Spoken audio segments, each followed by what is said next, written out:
ඔහුගේ වැරදි ආර්ථික තීන්දුව නිසා දූෂණය නිසා රටේ මුදලේ අගය වේගයෙන් අඩු වුණා.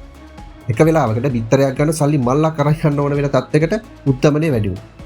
මේ නිසා මිලියන ගණනක් ජනතාව රට අතහැරලා ගියා. පසුගිය 2024 මැතිවරණයේදී විපක්ෂය ජයග්‍රහණය කළා කියලා ලෝකෙම පිළිගත්තා. මදුරෝ බලය ඇතෑරියේ නැහැ. ඔහු මැතිවරණ ප්‍රතිඵල වංචා කළා කියලා ලොකු විරෝධයක් ආවා. මේ දේශපාලන අර්බුදය තමයි අද අපි දකින මේ ඇමරිකානු මැදිහත් වීම දක්වා දුර දෙක ගියේ.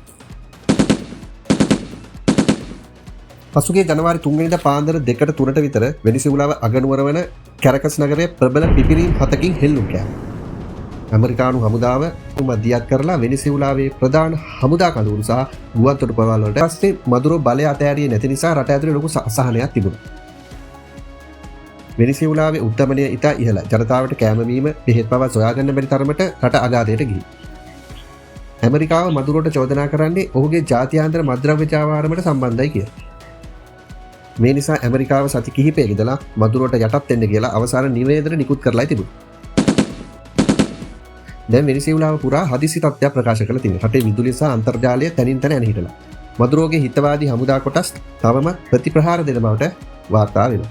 අනිත් පැත්තෙන් විපක්ෂ නායිකා මාරියා කොරීනා මාචාඩෝට සහාය දෙන්න ඇමරිකාව සූදානම් වෙනවා. කොහොම වුණත් මේ හමුදා මැදිහත් වීම නිසා ලෝකයේ තෙල් මිල වේගෙන් ඉහළ යන්න පුළුවන් කියලා ආර්ථික විශේෂඥයෝ අනතුරු අංගවනවා. ඔන්න අපිට What? කියලා වෙන්නේ. ඇත්තටම මේක වෙනිසුලාවේ ජනතාවට නිදහස ලැබෙන ආරම්භයක්ද? නැත්නම් තවත්